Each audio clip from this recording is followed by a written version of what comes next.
Chapter 18. But someone was booming again. Mayella Violet Ewell. A young girl walked to the witness stand. As she raised her hand and swore that the evidence she gave would be the truth, the whole truth and nothing but the truth, so help her God, she seemed somehow fragile looking. But when she sat facing us in the witness chair, she became what she was, a thick-bodied girl accustomed to strenuous labor. In Macomb County, it was easy to tell when someone bathed regularly, as opposed to yearly libations. Mr. Ewell had a scalded look, as if an overnight soaking had deprived him of protective layers of dirt. His skin appeared to be sensitive to the elements. Mayella looked as if she tried to keep clean, and I was reminded of the row of red geraniums in the Ewell yard. Mr. Gilmer asked Mayella to tell the jury in her own words what happened on the evening of November 21st of last year, just in her own words, please. Mayella sat silently. Where were you at dusk on that evening? Began Mr. Gilmer patiently. On the porch. Well, which porch? Ain't but one. The front porch. What were you doing on the porch? Nothing. Judge Taylor said, just tell us what happened. You can do that, can't you? Mayella stared at him and burst into tears. She covered her mouth with her hands and sobbed. Judge Taylor let her cry for a while, and then he said, all right, that's enough now. Don't be afraid of anybody here as long as you tell the truth. All this is strange to you, I know, but you've nothing to be ashamed of and nothing to fear. What are you scared of? Mayella said something behind her hands. Well, what was that? Asked the judge. Him, she sobbed, pointing at Atticus. Mr. Finch? She nodded vigorously, saying, don't want him doing me like he done my papa, trying to make him out left-handed. Judge Taylor scratched his thick white hair. It was plain that he had never been confronted with a problem of this kind. How old are you? He asked. 19 and a half, Mayella said. Judge Taylor cleared his throat and tried unsuccessfully to speak in soothing tones. Mr. Finch has no idea of scaring you, he growled. And if he did, I'm here to stop him. That's one thing I'm sitting up here for. Now, you're a big girl, so you just sit up straight and tell us what happened to you. You can do that, can't you? I whispered to Jim. Has she got good sense? Jim was squinting down at the witness stand. Can't tell you, he said. She's got enough sense to get the judge sorry for her, but she might be just, I don't know. Mollified, Mayella gave Atticus a final, terrified glance and said to Mr. Gilmer, oh, well, sir, I was on the porch, and he came along, and you see, there was this old shift robe in the yard Papa had brought in to chop up for kindling. Papa told me to do it while he was off in the woods, but I wasn't feeling strong enough then, so he came by. Who is he? Mayella pointed to Tom Robinson. I'll have to ask you to be more specific, please, said Mr. Gilmer. The reporter can't put down gestures very well. That and yonder, she said. Robinson. Then what happened? I said, come here, nigger, and bust up the shift robe for me. I got a nickel for you. He could have done it easy enough, he could. So he come in the yard, and I went in the house and get him the nickel, and I turned around, and before I knew it, he was on me. Just run up behind me, he did. He got me around the neck, cussing me and saying dirt. I fought and hollered, but he had me around the neck, and he hit me again and again. Mr. Gilmer waited for Mayella to collect herself. She had twisted her handkerchief into a sweaty rope. When she opened it up to wipe her face, it was a mass of creases from her hot hands. She waited for Mr. Gilmer to ask another question, but when he didn't, she said, he chunked me on the floor and choked me and took advantage of me. Did you scream? Asked Mr. Gilmer. Did you scream and fight back? I reckon I did. Hollered for all I was worth, kicked and hollered loud as I could. Then what happened? I don't remember too good, but next thing I knew, Papa was in the room standing over me hollering, who done it? And I sort of fainted. Next thing I knew, Mr. Tate was pulling me up off of the floor and leading me to the water bucket.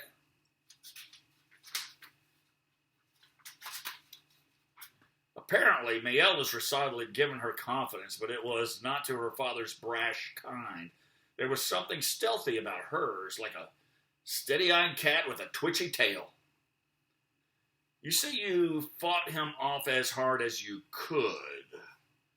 Fought him tooth and nail, asked Mr. Gilmer. I positively did, Mayella echoed her father. You were positive that he took full advantage of you? Mayella's face contorted, and I was afraid that she could cry instead. Instead, she said, he done what he was after. Mr. Gilmer called attention to the hot day by wiping his head with his hand. That's all for the time being, he said pleasantly, but you stay here. I expect big bad Mr. Finch has some questions to ask you too. State will not prejudice the witness against counsel for the defense, murmured Judge Taylor primly, at least not at this time. Atticus got up grinning, but instead of walking to the witness stand, he opened his coat and hooked his thumbs in his vest. Then he walked slowly across the room to the windows. He looked out, but didn't seem especially interested in what he saw when he turned and strolled back to the witness stand. From long years of experience, I could tell he was trying to come to a decision about something. Miss Mayella, he said, smiling, I won't try to scare you for a while, not yet. Let's just get acquainted. How old are you? Said I was 19, said it to the judge yonder. Mayella jerked her head resentfully at the bench. So you did, ma'am. You'll have to bear with me. Miss Mayella, I'm getting along and can't remember as well as I used to. I might ask you things you've already said before, but you'll give me an answer, won't you? Good. I could see nothing in Mayella's expression to justify Atticus's assumption that he had secured her wholehearted cooperation. She was looking at him furiously. Won't answer a word you say long as you keep on mocking me, she said. Ma'am? Asked Atticus, startled. Long as you keep on making fun of me. Judge Taylor said, Mr. Finch is not making fun of you. What's the matter with you? Mayella looked from under lowered eyelids at Atticus, but she said to the judge, long as he keeps on calling me ma'am and saying Miss Mayella, I don't have to take his sass. I ain't called upon to take it. Atticus resumed his stroll to the windows and let Judge Taylor handle this one. Judge Taylor was not the kind of figure that ever evoked pity, but I did feel a pang for him as he tried to explain. That's just Mr. Finch's way, he told Mayella. We've done business in this court for years and years, and Mr. Finch is always courteous to everybody. He's not trying to mock you. He's trying to be polite. That's just his way. The judge leaned back. Atticus, let's get on with these proceedings and let the record show that the witness has not been sassed her views to the contrary. I wondered if anybody had ever called her ma'am or Miss Mayella in her life. Probably not, as she took offense to routine courtesy. What on earth was her life like? Well, I soon found out. You say you're 19, Atticus resumed. How many sisters and brothers have you?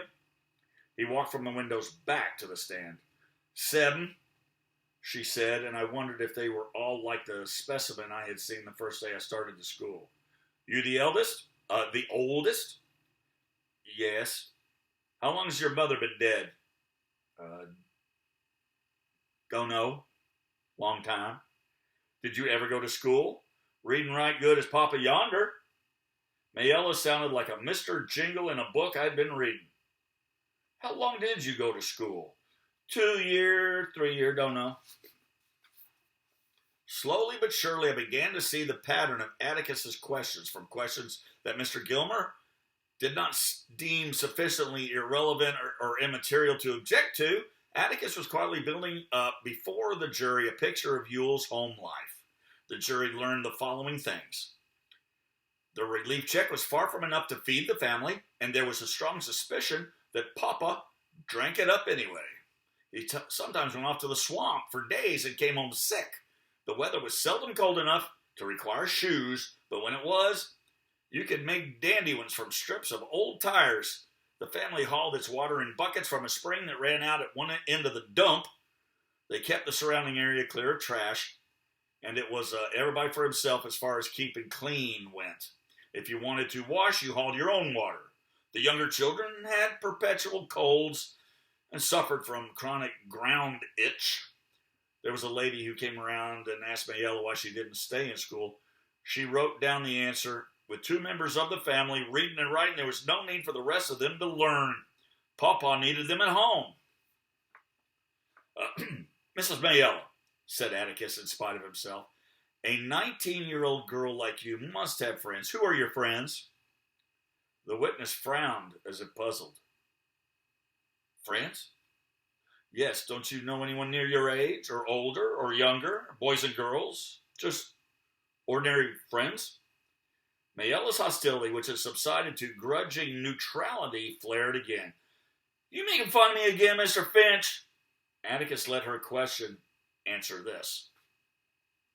Do you love your father, Miss Mayella? Was his next. Love him? What you mean? I mean, is he good to you? Is he easy to get along with? He does tolerable, except when? Mayella looked at her father, who was sitting with his chair tipped against the railing. He sat up straight and waited for her to answer. Except when nothing, said Mayella. I said he does tolerable. Mr. Yule leaned back again. Except when he's drinking, asked Atticus so gently that Mayella nodded. Does he ever go after you? How you mean? When he's riled, has he ever beaten you? Mayella looked around, down at the court reporter, up at the judge. Answer the question, Miss Mayella, said Judge Taylor.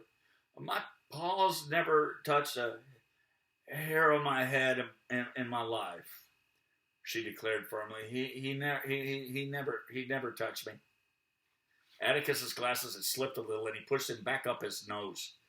We've had a good visit, Miss Mayella. Now, I guess we'd better get to the case. You say you asked Tom Robinson to come chop up what was it? A shift robe, an old, old dresser full of drawers on one side. Was Tom Robinson well known to you? What do you mean? I mean, did you know who he was? Where he lived? Mayella nodded. I knowed who he was. He passed the house every day. Was this the first time you asked him to come inside your fence? Mayella jumped slightly at that question. Atticus was making his slow pilgrimage to the windows again, as he had been doing. He would ask a question, then look out, waiting for her answer. He did not see her involuntary jump, but it seemed to me that he knew she had moved. He turned around and raised his eyebrows. He began again. Yes, it was. Didn't you ever ask him to come inside the fence before? She was prepared now. I did not. I certainly did not. One did not's enough, said Atticus serenely. You never asked him to do odd jobs for you before? I might have, conceded Mayella. There was several niggers around. Can you remember any other occasions? No. All right, now to what happened. You said Tom Robinson was behind you in the room when you turned around, that right? Yes. You said he got you around the neck, cussing and saying dirt. Is that right? Right. Atticus's memory had suddenly become accurate. You say he caught me and choked me and took advantage of me. Is that right? That's what I said. Do you remember him beating you about the face? The witness hesitated. You seem sure enough that he choked you. All this time you were fighting back. Remember, you kicked and hollered as loud as you could. You remember him beating you about the face? Mayella was silent. She seemed to be trying to get something clear to herself again. I thought for a moment she was doing Mr. Heck Tate's and my trick, pretending there was a person in front of us. She glanced at Mr. Gilmer. It's an easy question, Miss Mayella, so I'll try it again. Do you remember him beating you about the face? Atticus's voice had lost its comfortableness. He was speaking in his arid, detached, professional voice. Do you remember him beating you about the face? No, I don't recollect if he hit me.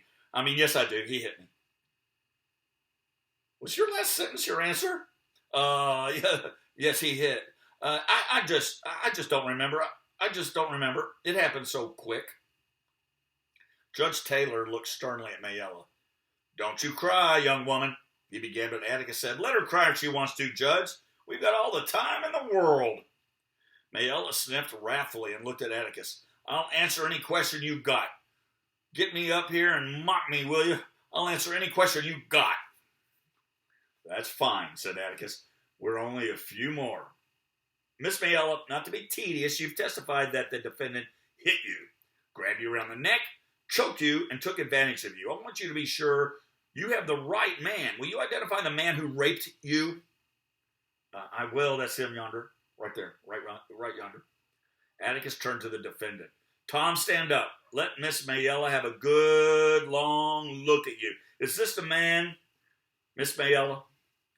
Tom Robinson's powerful shoulders rippled under his thin shirt. He rose to his feet and stood with his right hand on the back of his chair. He looked oddly off balance, but it was not from the way he was standing. His left arm was fully 12 inches shorter than his right and hung dead at his side. It ended in a small shriveled hand, and from as far away as the balcony, I could see that it was no use to him. Scout, breathed Jim. Scout, look, Reverend. He's crippled. Reverend Sykes leaned across me and whispered to Jim. He got it caught in a cotton gin. Caught it in Mr. Adolphus Raymond's cotton gin when he was a boy. Liked to bled to death. Tore all the muscles loose from his bones. Atticus said, is this the man who raped you? It most certainly is. Atticus's next question was one word long. How? Mayella was raging. I don't know how he done it, but he done it. I said it all happened so fast. Now let's consider this calmly, began Atticus, but Mr. Gilmer interrupted with an objection. He was not irrelevant or immaterial, but Atticus was browbeating the witness. Judge Taylor laughed outright. Oh, sit down, Horace. He's doing nothing of the sort. If anything, the witness is browbeating Atticus.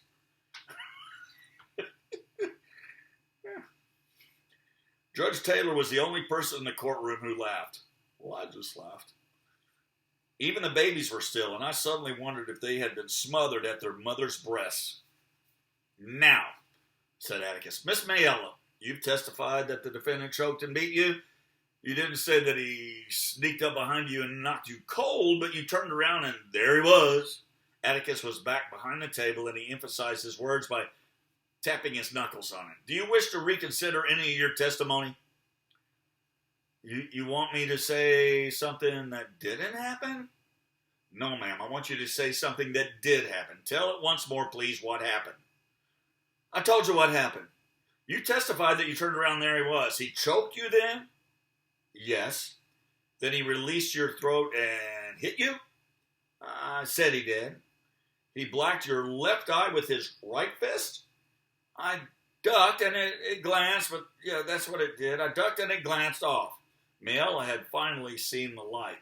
You're becoming suddenly clear on this point. A while ago, you couldn't remember too well, could you? I said he hit me. All right. He choked you, he hit you, then he raped you. That right? It most certainly is. Well, you're a strong girl. What were you doing all the time? Just standing there? I told you I hollered and kicked and fought. Atticus reached up and took off his glasses, turns his good right eye to the witness, and rained questions on her. Judge Taylor said, one question at a time, Atticus.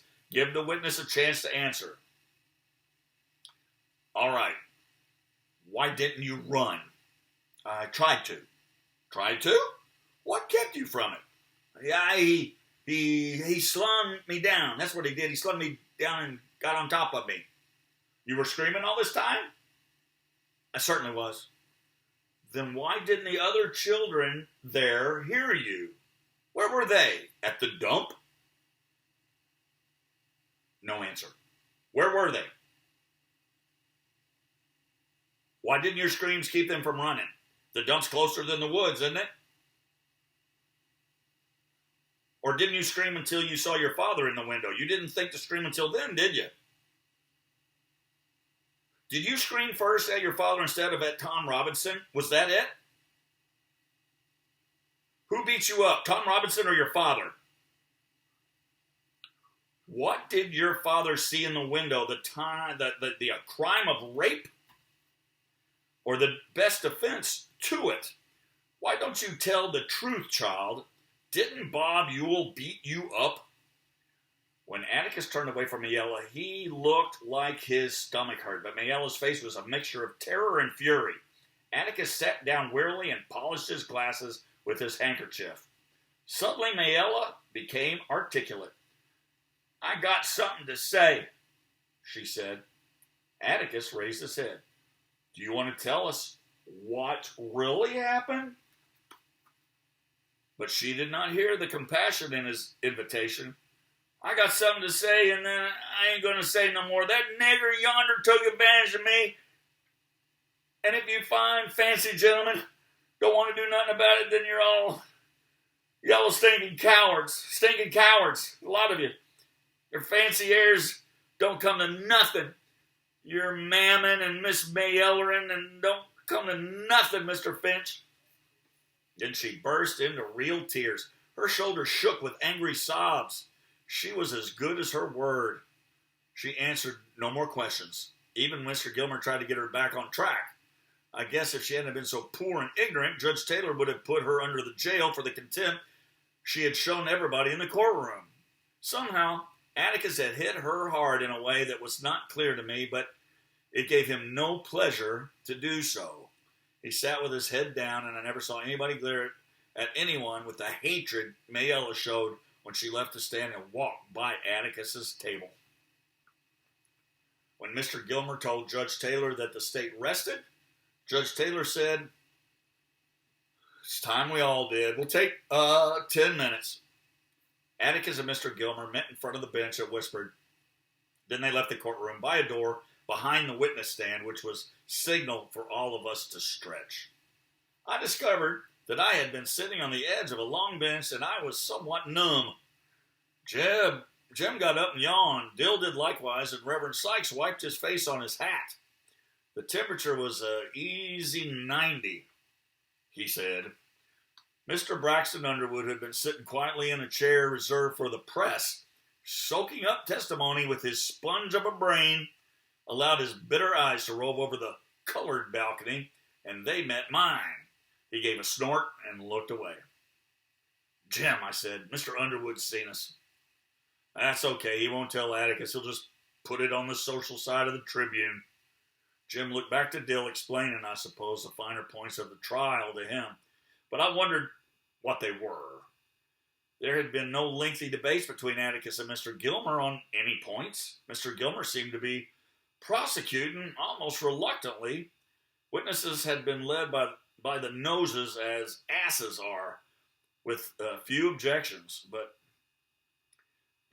Atticus had once told us that in Judge Taylor's court, any lawyer who was a strict constructionist on evidence usually wound up receiving strict instructions from the bench. He distilled this for me to mean that Judge Taylor might look lazy and operate in his sleep, but he was seldom reversed, and that was the proof of the pudding. Atticus said he was a good judge. Presently, Judge Taylor returned and climbed into his swivel chair. He took a cigar from his vest pocket and examined it thoughtfully. I punched Dill. Having passed the judge's inspection, the cigar suffered a vicious bite. We come down sometimes to watch him, I explained. It's going to take him the rest of the afternoon now. You watch. Unaware of public scrutiny from above, Judge Taylor disposed of the severed end by propelling it expertly to his lips and saying, Fluck! He hit his spittoon so squarely we could hear it slosh. Bet he was hell with a spitball, murmured Dill. As a rule, a recess meant a general exodus, but today, people weren't moving.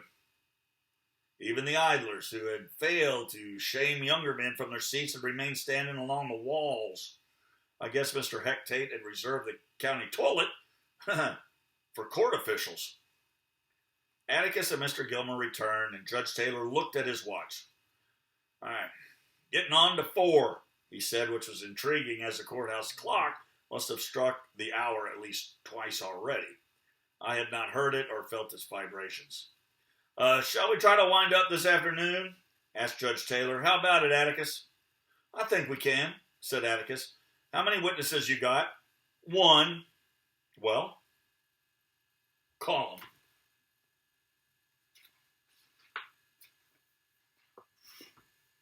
Next, chapter 19. I don't know about you, but this court is fun. Still hard to say the N word.